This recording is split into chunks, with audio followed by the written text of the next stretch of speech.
to the Adaptive Leader Webinar Series 2020 on the topic, Developing Your Creative Potential, 3 Surprising Lessons We Can Learn from Children. With our guest speaker, Claudine Fernandez. She is the founder of Artistic Strategies Academy. My name is Faustino John Lim, and I would like to welcome all of you today.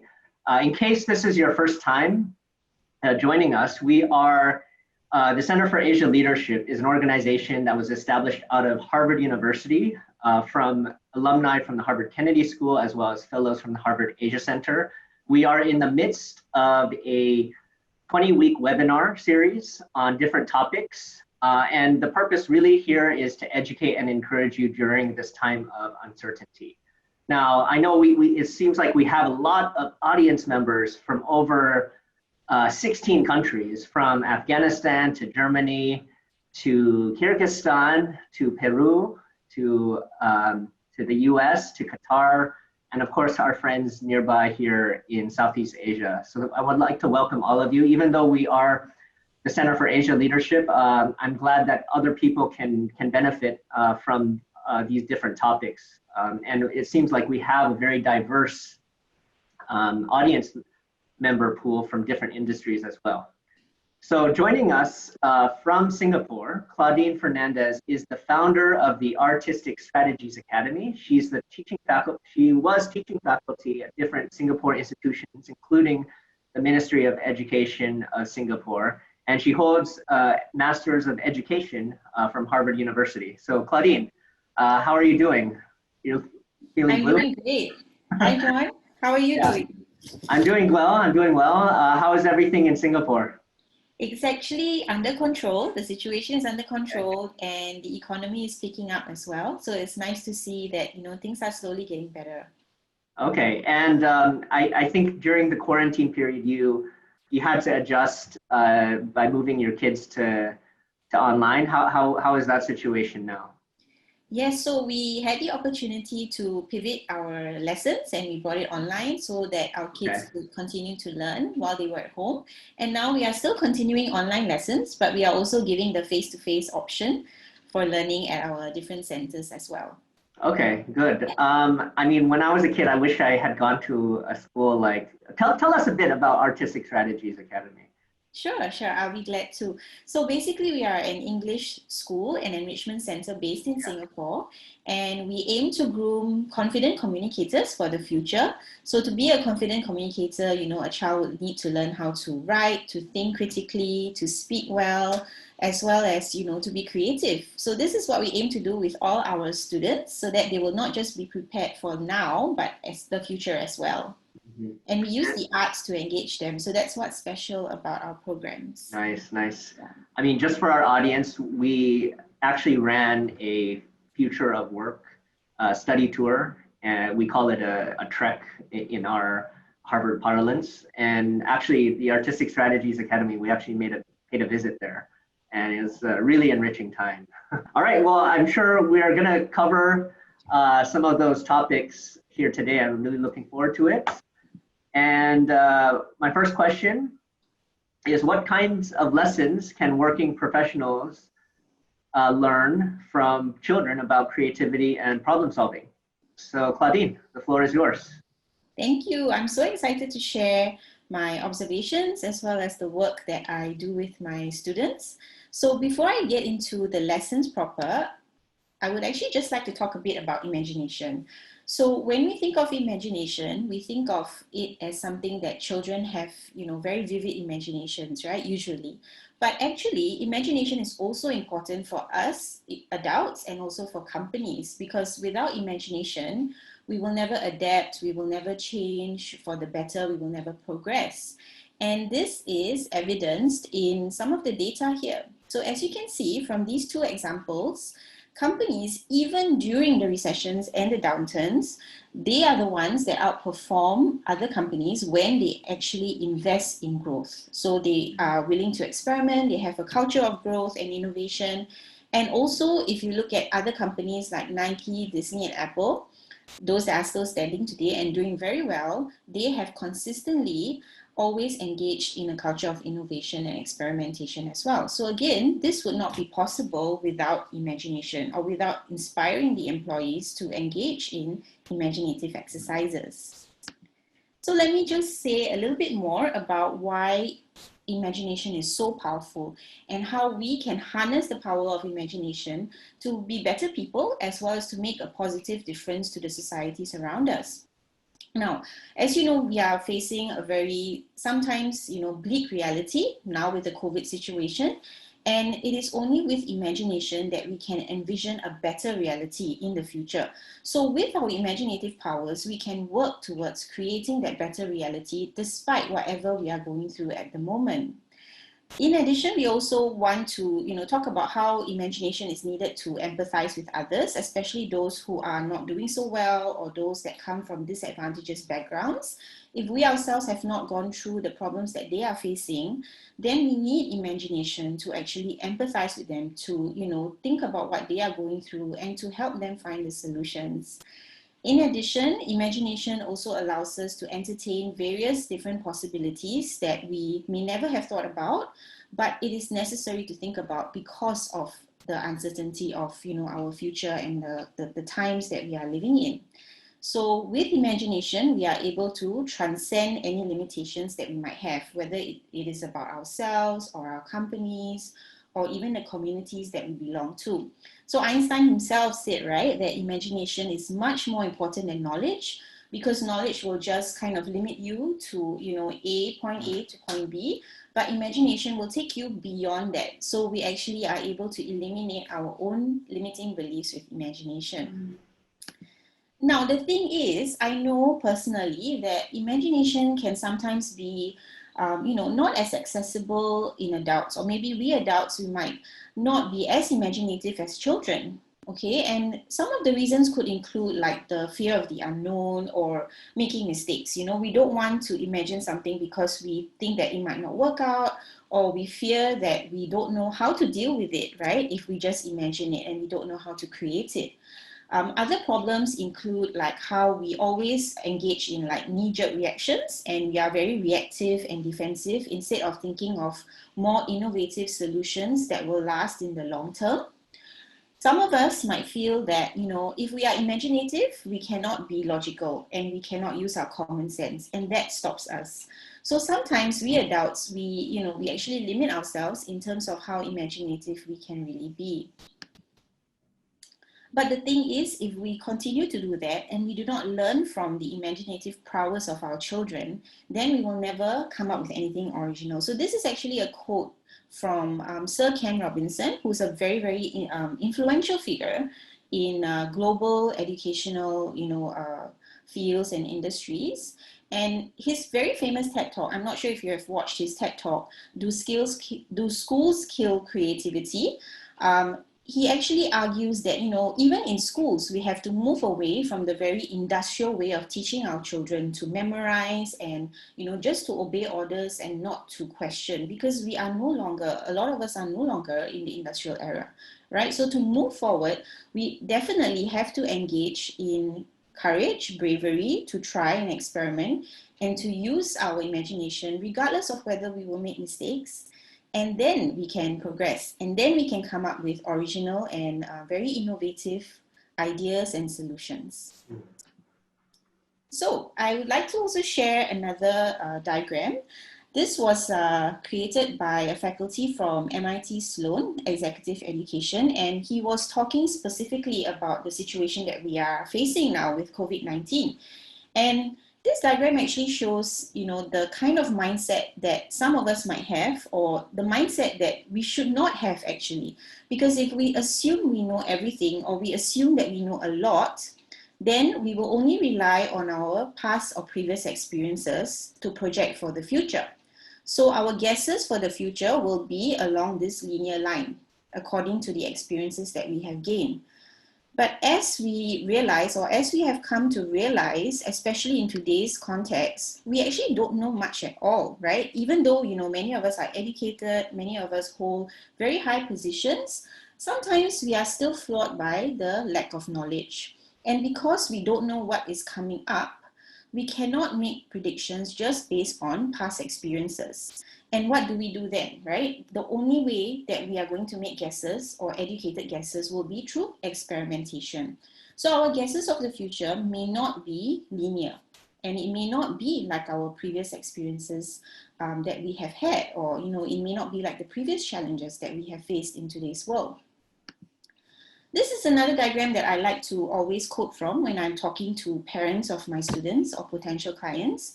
So why is it that we have to be creative? Why is it that we have to be imaginative? Not just children, but ourselves as well, right? Because nowadays, when we are faced with a problem, sometimes we cannot rely on our knowledge, or we can't, rely on what we have learned in school even.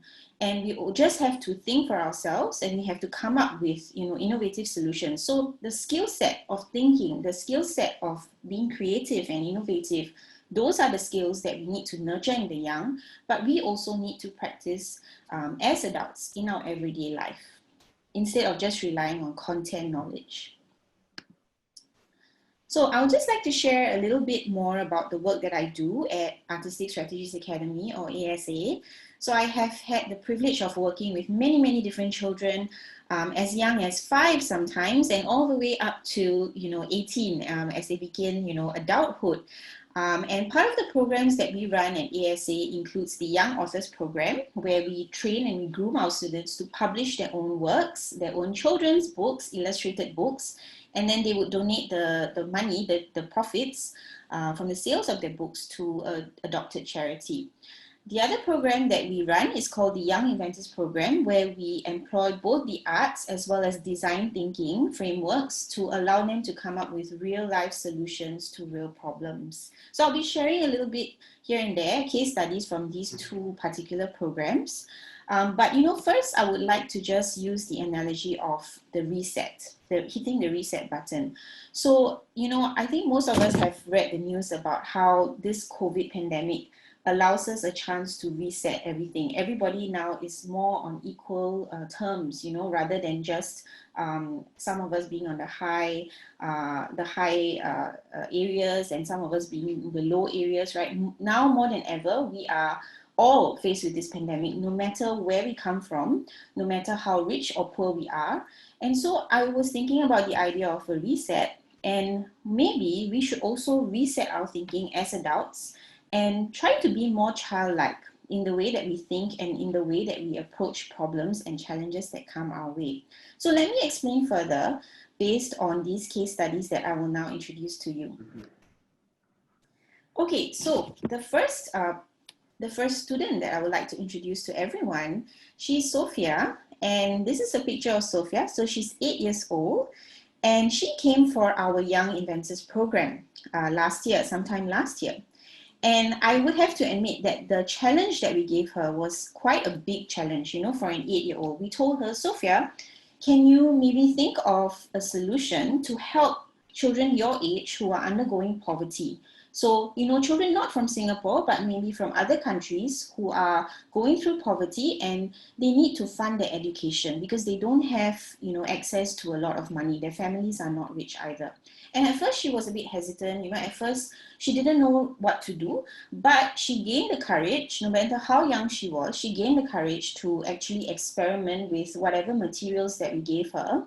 And she came up with a brilliant idea of building a prototype of an art school, because she loves the arts herself, right? So she wants other kids to be able to learn arts and craft so that they could use these skills to sell their products and then, gain money to help their families out as well as to further fund their education. Now, for an 8-year-old, this is something, that is something to be commended, right? When you're 8-year-old and you can think of such a solution, it shows really that, she was brave enough to try. She didn't think that it was overly ambitious. She didn't second guess herself, but she truly, truly believed in her ideas. And I think we as adults can pick up, a tip or 2 from this, because kids generally tend to lack the inhibition that we adults might face. So myself, for example, I tend to always second guess myself. I would always ask, for example, is this going to work out? Is this too ambitious? Can we actually do it? But for children, they actually dive into it with spontaneity. And sometimes they are not afraid to pair up incongruent elements, which I will get to in a minute, just so that they can find a solution, just so that, they can try. And if they fail, it doesn't matter, they will just try again. So I want to also bring up another example. This is one of the books that we have helped our students publish. So the author of this book is Mathias. Mathias actually created this book when he was just 9 years old. And this book is a mix of a little bit of fantasy, but reality at the same time. So Mathias came up with this brilliant concept of using a Go watch as a tool for traveling to another planet. So his characters would actually be able to travel to another planet. And as you can see here, this other planet is filthy. It's extremely filthy. So the characters had to clean up the planet, and then it transformed into an ideal paradise kind of setting. So, as adults, you might think that, this is just fantasy, this is just fiction. It is not going to be anything that is going to happen in real life. It's not possible, right? But because Mathias was brave enough to go with this idea, the message behind his story is very powerful. It is basically that if we are not careful, it's a cautionary tale of what Earth can become if we do not take responsibility, right, for our trash, for our filth, and we do not clean up and take care of the earth, then we will never reach the paradise that we all aim to, live in. So this is another example of how we can learn from children, because children don't second guess themselves so much, or they don't think that it's not possible, but they look at the impossible and they create, something great out of it, so that their message can come across very strongly. The next student that I want to introduce you to is actually Sarah. So Sarah is an 8-year-old who's very, very earnest. She's very enthusiastic when it comes to learning. She's willing to try. And she, like many of my other children or many of my other students, she's undeterred by the limitations that she's faced with. So for example, this is a robot prototype that she has built. Okay, and as you can see, the materials that she's using are not very high-tech materials, right? They don't even cost anything. In fact, they are just recycled materials.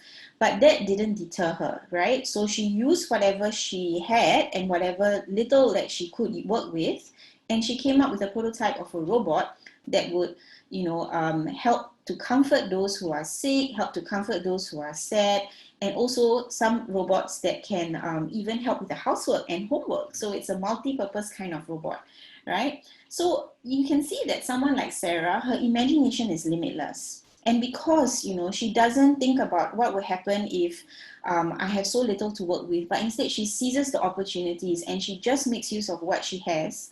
She's able to come up with such brilliant ideas and very, very optimistic and hopeful ideas that will not just serve her now, but, maybe even in the future when she thinks about innovation. So when children engage in the process of creating, when they do these different things with their creativity and their imagination, they are also learning in the process, whether or not they realize it. And this is something, again, that we adults, sometimes we may not be able to do because we may not have time, but let's set aside some time maybe to create, because in creating, we learn. And sometimes learning comes in the best way when we actually do, when we do something and we put our learning into practice. So this is a citation from John Dewey, who is one of the founders of constructivism, which is the learning theory. All right, now this is a very, very exciting activity that I'd like to share with you. So I'm not sure whether any of you have participated in the Marshmallow Challenge before. When I participated in it, I was completely blown away by the idea, and I knew that I had to adapt it for my own students. So just a bit of background on what the Marshmallow Challenge is about. Basically, it's a challenge where you have to build the highest marshmallow tower just with one marshmallow, spaghetti sticks, and tape and string. So you're not allowed to use anything else. You're just allowed to use these materials, and you compete with others to build the highest marshmallow tower, and usually you do it in groups. So what's interesting, when it was first carried out with different groups of people, there's a TED talk about this as well, and the person who was delivering the TED talk and conducting and facilitating this experiment, his name is Tom Wujek. What he found was that one of the best groups of people, right, who always win this marshmallow challenge and they build the highest towers, they are actually those children from kindergarten. Yes, you heard me right. So the small kids from kindergarten are doing this much better than the business students. So you would think that, you know, the business students with all their education and with all their experience in business, they would be able to trump mere kindergarteners, right? But it's actually the kindergarteners who build high towers. So just a sense of how much they have won, right, or how much better they are.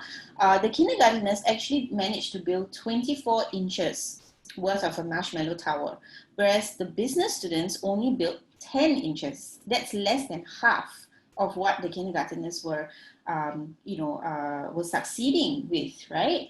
So this is not surprising to me, because when I carry this out with my students, and here is a picture of Ed.M, who is very, very excited because, you know, finally her marshmallow tower can stand, right? And again, she has just used marshmallows, spaghetti sticks, and a ball of string. It is not surprising because children have fun in the process and they don't fixate about the outcome so much. Of course, they want to win and they can be quite competitive as well, but they have fun and they are playful and they try ways and means to get it to stand, you know, and they laugh at themselves as well because they don't take the task so seriously. But by not taking the task seriously and by being playful and tinkering with different ways, they actually succeed in the end. So maybe that's the key, you know, to working together collaboratively and coming up with different possibilities and being open to these different possibilities instead of just being fixating on the outcome or, you know, our key performance index, right? Or certain goals that we have to achieve. So this playfulness is definitely something that I have learned a lot from just watching the kids build their own marshmallow towers. So Claudine, I really love these examples, and I think it's totally directly relevant to kind of where we're at right now. I mean, people are calling this the Great Reset, and I mean, how you were saying about how, I mean, there's also statistics that like companies that were started in recessions or during times like this actually succeeded in the end because the playing field is level. So we have to explore new ways, and so, I mean, I think we just need to kind of regain back some of our childhood passion, imagination. So before I ask the next question, I just want to remind our viewers, if you have any questions, Q&As that you want to kind of cover in the next, in the Q&A forum, please, there's a Q&A box at the bottom of your screen, and please feel free to share any questions that you might have, okay? But let's go to the next question, which is how can we immediately apply some of these lessons in our own lives? Claudine, go ahead. Thank you. So this is actually a very good question because I think many of you are wondering, how can I use some of these practices that, you know, children seem to be natural at, right? And can I even go back and, you know, maybe even be more creative and be more imaginative? So before I answer the question, I would just like to introduce this concept of creative confidence. And this term was coined by the founders of IDEO. IDEO is a design thinking company as well as consultancy, and they do consulting work, you know, with various companies around the world. So basically, creative confidence is a belief that you can be creative. And when these founders were writing about the case studies and everything that they have learned from their clients, they compare creativity to a muscle. So just like, you know, if you're training for a marathon, if you're training for a sports event, you have to flex those muscles, right? You have to train those muscles in order to be successful. The same goes with creativity. If you do not use it, you will not be more creative, or there's no chance for you to gain this creative confidence. And the best part about this belief is that every one of us can actually be creative, and every one of us, you know, can gain this confidence through our practices, our daily practices, which I will suggest some of these daily practices to you as well. So the question that I would like to, you know, really delve into is, how do I personally build or rebuild my creative confidence? So some of you might think that I used to have it in the past, but because of my experiences, I may have lost it. So is it possible for me to regain or to rebuild my creative confidence? And I would say that the answer is absolutely yes. Okay, so here are some steps for you that you can take, even straight away after this webinar, you can apply it to real life and you can monitor and you can see how it can actually be quite life-changing and transformational. So the first step is really to identify a problem. And when we do this, there are many problems sometimes that we face, right? So we need to pick one and we need to really be quite specific about what the issue or the problem is. And how do we do that? We have to identify a specific area in our life or in our working life that we want to solve. And this can be narrowed down, the problem can be narrowed down if we ask specific questions. For example, why is this a problem in the first place? Or how is this a problem and who is this affecting? Okay, so what if this is a problem? Who are the different stakeholders that it is affecting? Is it just affecting myself or is it also affecting people in my circle? And then when we are able to, really answer these questions, we can articulate what we call a clear problem statement so that it gives us something to work towards. So for example, for myself, when, COVID-19 happened, I had to actually pivot my business model and I couldn't run the business in the same way that I have done before COVID-19. So I started with a very, very simple problem statement. How do I ensure that my students continue learning despite the lockdown or despite being at home and not being able to go for classes? So the second step, after you have really narrowed down what it is that you want to solve or the area that you want to tackle, is ideation. So what ideation basically means is, coming up with different ideas.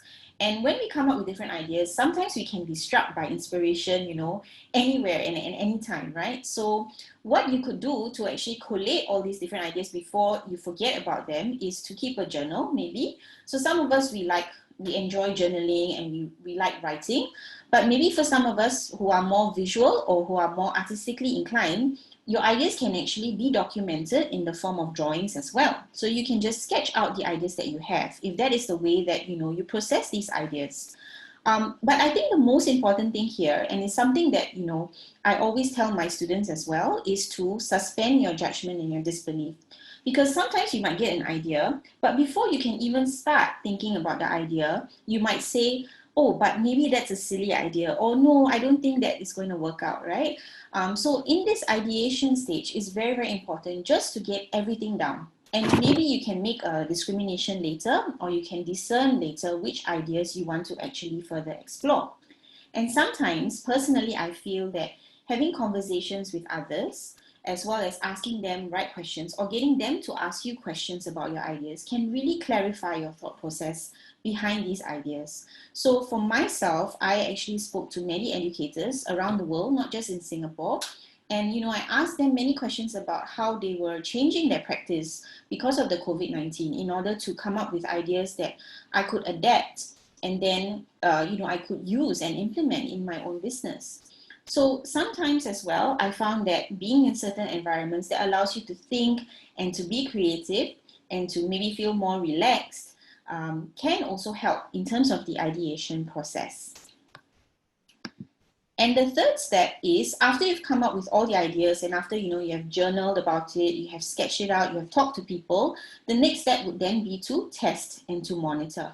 So every time we want to come up with an idea, there always needs to be a period of time where we try it out, maybe at low stakes, and we try it out, and then we monitor whether it is gaining any progress, it is doing any good. And one way to do this is to get feedback. So if your idea is for someone else, for example, you have a user in mind, it is very important to get feedback either through interviews or even focus group discussions to get real feedback, because they are your potential users of your product or your service, right? And I find that maintaining a kind of a detachment or a distance from your ideas will actually make you more receptive to the feedback that is given to you, and you can use this feedback to further refine your ideas. So this is not the end of the 3-step process. Like after these 3 steps, you can still go back and you can still modify your ideas, right? In a way, our ideas are like art pieces. Art pieces are never finished. They can always be improved upon, right? There's no such thing as a perfect art piece. So the same thing with our ideas. If we go back, we test and refine it, we make it better, and we tailor it according to the demands and the needs of the people at a particular time, the better it will be. So give it some time. And I think, it is also important to go easy on yourself and not to fixate on the outcome, just like the children, right? To have fun in the process, to be playful, to be imaginative, and not second guess yourself as well. So those are the 3 steps that I recommend. And these are 3 things that you can actually just apply right now in your daily life and in my daily life as well. So that's it for me. Claudine, thank you so much. We have a couple, do have one question. I'd like to ask Amber if she can put it in the Q&A box. Claudine, I have a question for you guys, for you. When you say problem framing, do you think you can go over your 3-step framework when it came to your own business? Sure. I mean, and I'm just also wondering, like, I remember for us, the second week of the pandemic, of the quarantine situation, we actually didn't know what was going to happen tomorrow. We didn't know. Yeah. I mean, there was just so much limited information. Yeah. How did you know that you were going to be tackling the right problem? Yeah. Well, I think timing also does play a part. And, the sooner we think of these innovative ideas before we are actually reacting to something, the better. Because then we have a longer runway to actually test it out and to, put it into practice.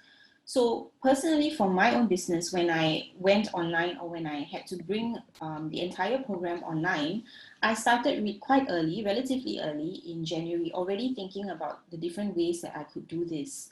And then I would test it out with a small group first and get their feedback. So, if you could test it out with a group of people, whether it is your colleagues, your co-workers, or even a trusted social circle like your friends, people that you can trust to actually give you honest feedback and to really want to help you to modify and to adapt your solution in order for it to become better and stronger, that would really help. So I think the 2 things that I did was to start early, get feedback from different people, like the parents, like the students, like my team, and then make changes. And to be honest, we are still making changes. So the process doesn't just stop at, okay, I found a solution to this. Because even though you think you found a solution to this, it can always be better. And sometimes conditions might change. So then you have to tweak your solutions as well. So for us, although we thought that the online learning will only take place during the pandemic, now that, we are allowed to have face-to-face classes, the online learning would still continue. So we are operating from like a hybrid model instead of just one way of teaching and learning. Okay, so we have a question from Amber Chua. So can we put Amber on the air? And if you have any questions, you can feel free to submit them in the Q&A box. Okay. So Amber, you're on the line. So please introduce yourself and share your question to Claudine. Okay. Hello, everyone. This is Amber, and I'm from Admission Office, Sunway College, KL. And I would like to ask about how to think out of box every day. Because currently I'm taking a course about fashion design, and all my design ideas is too rigid according to my lecturer. So I would like to explore more about the creativity. Is there any way that I can look into, or any suggestion that can explore my creativity? Thank you so much for your question, Amber. All right. And congratulations on pursuing the course and learning something as well. So for me personally, I feel that creativity doesn't need to be completely new. Like if you talk about creativity and you talk about creative ideas, you don't have to start from ground zero, right? You can always adapt. In fact, to have a purely innovative idea, sometimes, is just not possible. So what I would do is I would actually look at similar models, or I would look at things that have been done that are similar to what I'm doing, and to see whether there is anything that I can adapt and I can use. And another thing that I would do as well is to have someone that I can bounce ideas off. So, when I say have conversations with people, this could be your peers, or this could even be someone from a completely new industry. It may not be someone in your field. Because sometimes people who look at a problem or people who look at something objectively are able to identify the blind spots of the problem better than someone who is constantly exposed to the same idea over and over again. So you need what we call fresh lenses or fresh perspective. And then, from there, you can think about which areas you want to modify and adapt. And you don't have to modify and adapt everything all at once. So you can identify and adapt one area first, and then you can move on to, another area. But whatever it is, when you adapt, you should also have a process of monitoring so that you can refine the idea further. Amber, I have a question. So what exact problem are you working on in your course right now, if I may ask? Hello? Yes, go ahead. Yeah, actually my problem is when I explore my creativity at the hardware store, like Mr. DIY, I got the inspiration on the shape of the design. However, still cannot relate back to my theme of the design. My theme actually is transformation of energy. I have to connect all the, the shapes of the molecules, the atoms, and the shape of explosion into this design. It's not just the shape of the bodies. It's a, how to say, a combination of fabric manipulation and my design ideas. So this is the problem that I'm facing now. Okay. So just now, she talked about the socialization could be one of the way to create my own creativity, but in design areas, there could be, I think there must be have certain ways to do it, that just that I do not know what to do. I see. Yeah. Okay. Amber, no, I mean, I think some Claudine's advice, I think, can definitely help. For me, also, when I'm stuck with a problem which I can't figure out, and it's really an important thing that I need to tackle. Yeah, it's stuck. Yeah. I make sure that I keep that. Sometimes it's for me, at least for myself, I keep that question or that problem in my mind, but I'm okay that I don't have the answer yet. But I'm constantly thinking of it, and then I'm going to different kind of settings or different types of people who can give me a different perspective on it, and that also helps me as well. Okay, so we can move on to the next question. So Claudine, we have a question from Jacqueline. So Jacqueline, can we let's put her on the line. Hi. Yeah, so you can introduce yourself and share your question to Claudine. Hi, so I'm Jacqueline. I'm from Sunway, and I would like to ask if there are such things as barriers to creativity. Like, if there are such things, should I avoid them? Like, will it prevent me from being creative? Because I see myself as someone who is not that creative, I would say, but I would like to improve my creativity. So, are there any things that I should avoid? Yeah, that's my question. Thank you. That's a very interesting question. So Jacqueline, I actually just wanted to clarify something. So when you say that you don't see yourself as a creative person, why is that?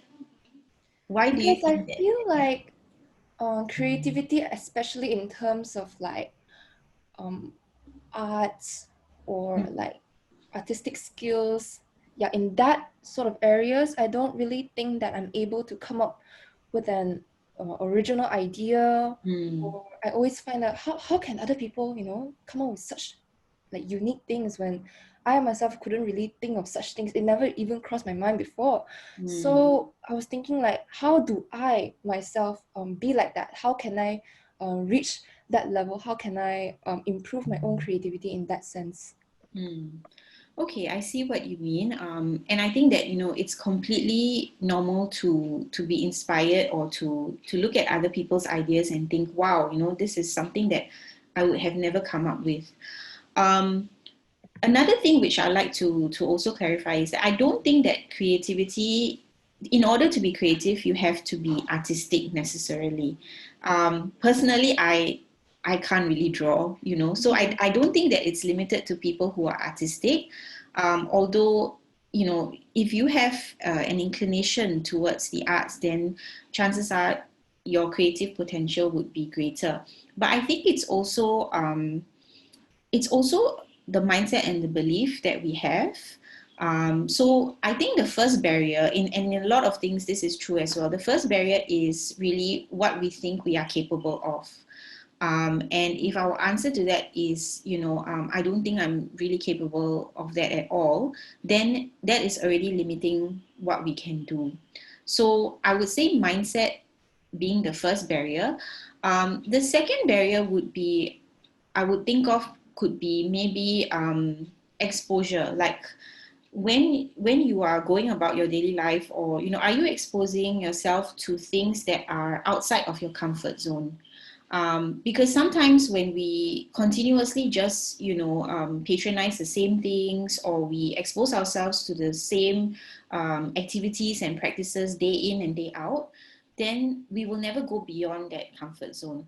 So, you know, maybe you could ask yourself, when was the last time that I did something different? Or when was the last time that I put myself in a situation where I had to learn something new, but I wasn't necessarily that comfortable with? Because I think that in order to really stretch and push ourselves, we have to do things that we are not necessarily comfortable with as well. Yeah. I see. All right. Thank you so much for sharing. Thanks so much, Jacqueline. Thank you. Okay, so we have actually one more question from Susar. She's from a post-Soviet country. So let's put her on the line. Susar, please introduce yourself and share your question to Claudine. Yes, hello, my name is Susar. I'm a senior student of American University in Central Asia. I'm from Kyrgyzstan.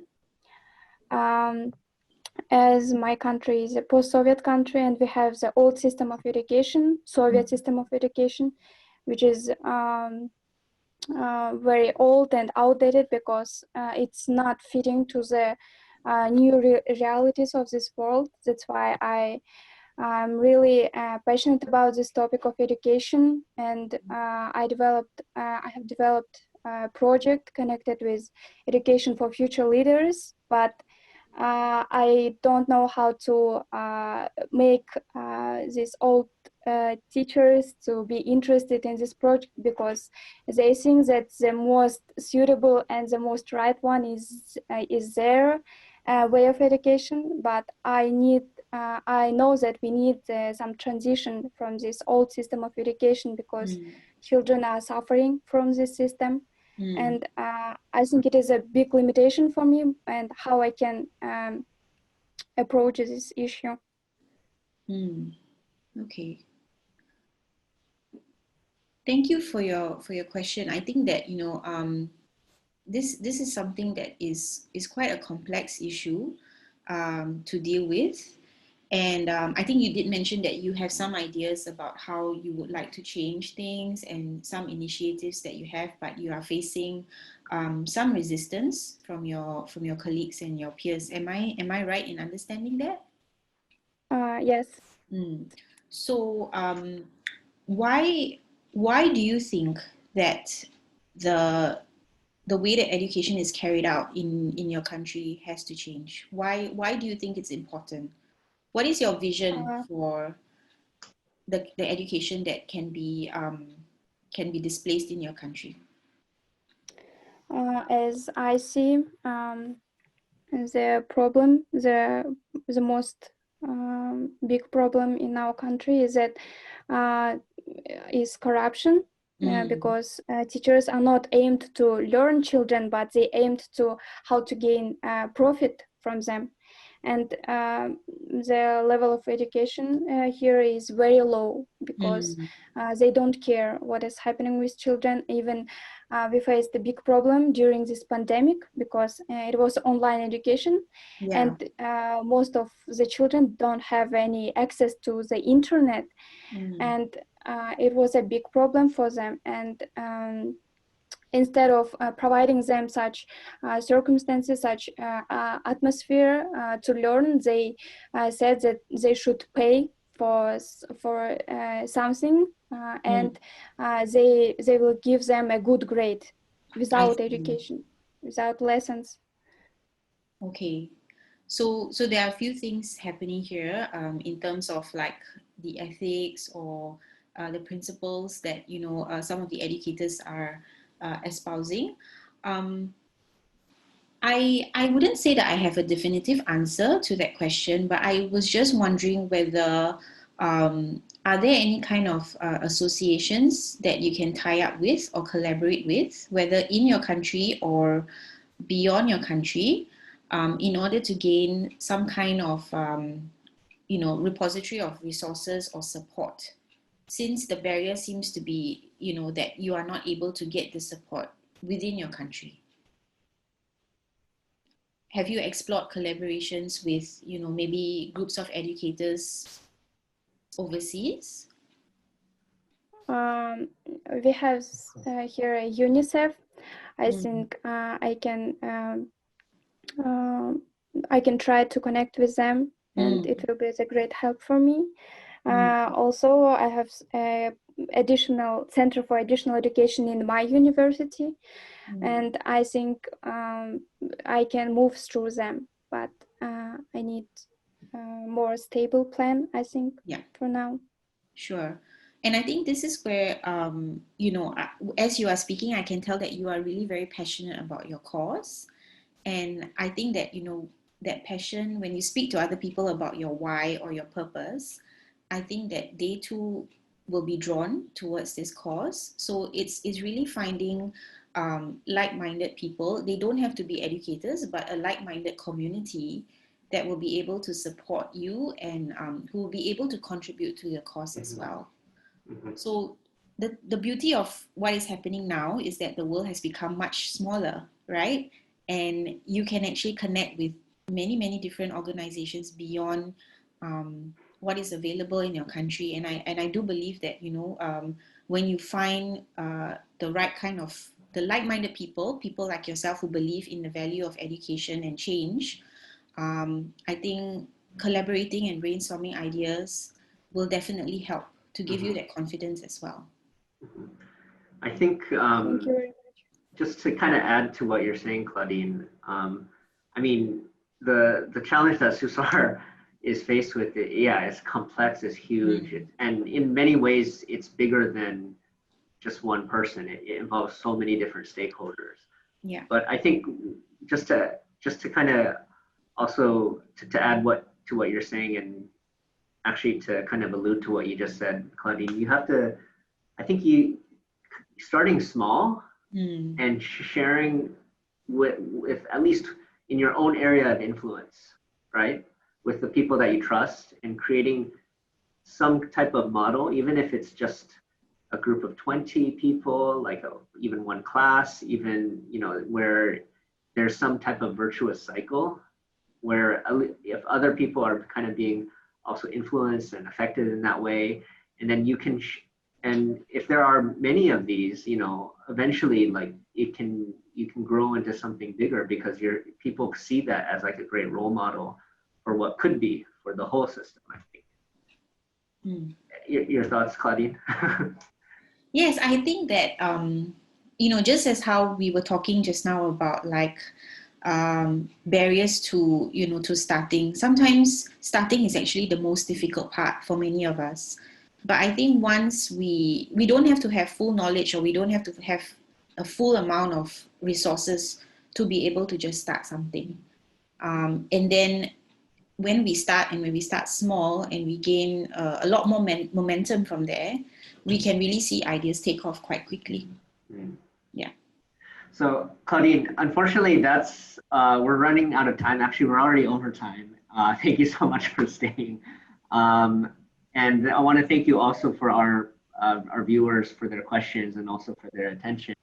But before we go, I'd like to just share a couple of announcements. So starting on August 13 and also the week after that on August 20, the Adaptive Leader webinar series will actually be hosting a virtual book launch. And what we will do is, since early this year, and especially during the quarantine period, our center has been embarked on a research project on the future of work.